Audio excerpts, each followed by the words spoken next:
యేసుక్రీస్తు ప్రభువారి యొక్క నామం పేరట అందరికీ శుభాభివందనాలండి. ఏప్రిల్ నెల 22వ తారీఖులోనికి మనం ప్రవేశించి ఉన్నాము. మొదటిగా దేవుని వాక్యమును చదువుకుందాం. నిర్గమకాండము 15వ అధ్యాయము 26వ వచనము. నిన్ను స్వస్థపరచు యెహోవాను నేనే. మన వినికిడిలో ఈ వాక్యము దీవించబడును గాక. దయచేసి ప్రార్థన చేసుకుందామండి.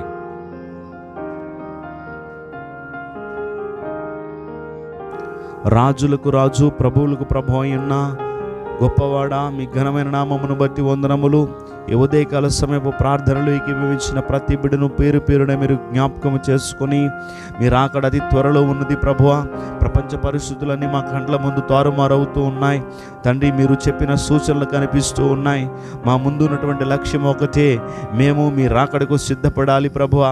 కనుక ఈ ప్రార్థనలు ఏకీభవించిన ప్రతి బిడ్డకు సిద్ధపాటు కలుగ చేయండి. మరి ప్రభువా, 10 మంది కన్యకలను కూర్చి మీరు తెలియపరిచారు. 5గురు అయితే తండ్రి బుద్ధి కలిగి ఉన్నారు, 5గురు అయితే సిద్ధపాటు లేకుండా ఉంటూ ఉన్నారు.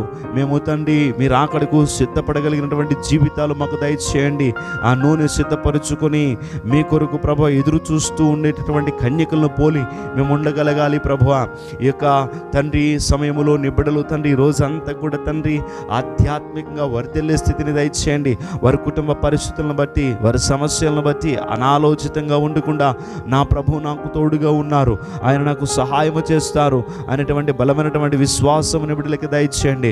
చింతపడొద్దని మీ వాక్యము ద్వారా మీరు మాట్లాడిన రీతిగా ఎటువంటి చింత నిబిడలకు లేకుండా నా ప్రభు నా పక్షంగా కార్యము జరిగిస్తారన్నటువంటి బలమైన విశ్వాసముతో నింపి ఈ రోజంతా సంతోషంగా ఉండులాగున సహాయము చేయమని యేసుక్రీస్తు వారి నామం పేరట అడిగి వేడుకుంటూ ఉన్నామా పరమ తండ్రి. ఆమేన్, ఆమేన్, ఆమేన్.